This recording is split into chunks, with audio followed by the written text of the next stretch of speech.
Yang ditolak yang poin-poin yang paling dominan adalah satu, berkaitan kegiatan rancangan undang-undang kesehatan ini tanpa ada partisipasi di organisasi profesi.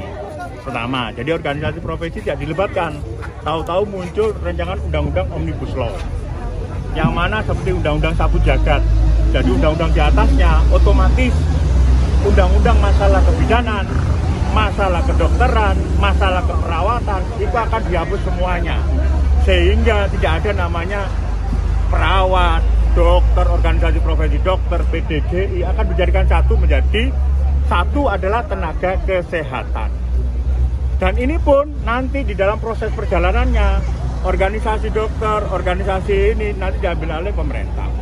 Sedangkan STR, padahal STR itu adalah syarat untuk melakukan izin praktek dan itu diatur dengan profesinya.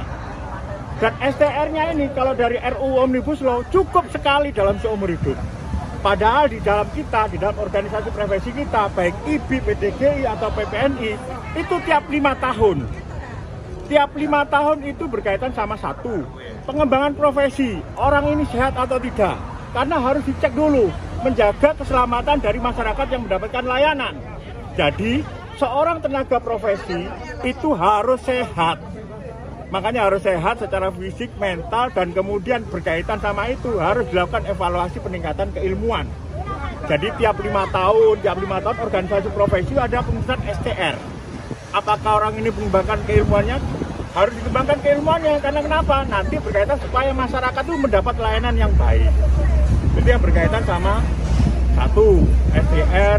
Kemudian dengan adanya undang-undang Omnibus Law, akan dihapus namanya organisasi profesi, IDI, PDGI, PPNI, IAI, padahal tidak ada. Tinggal satu organisasi namanya Organisasi Tenaga Kesehatan Indonesia. Bagaimana mengurusnya? Yang kita yang sudah harmoni, sudah terbangun dengan baik, kemudian menjadikan satu, yang mana segala sesuatu, seorang profesi dokter gigi, seorang profesi bidan, setiap dalam kegiatannya perlu namanya pengaturan.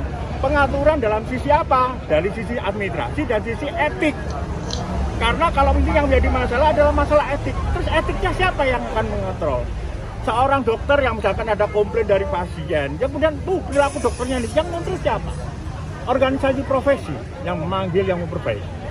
Jadi hal-hal seperti itulah sehingga kita kurang setuju. Kalau tidak setuju, saya akan menolak undang-undang karena tidak ada urgensinya saat ini.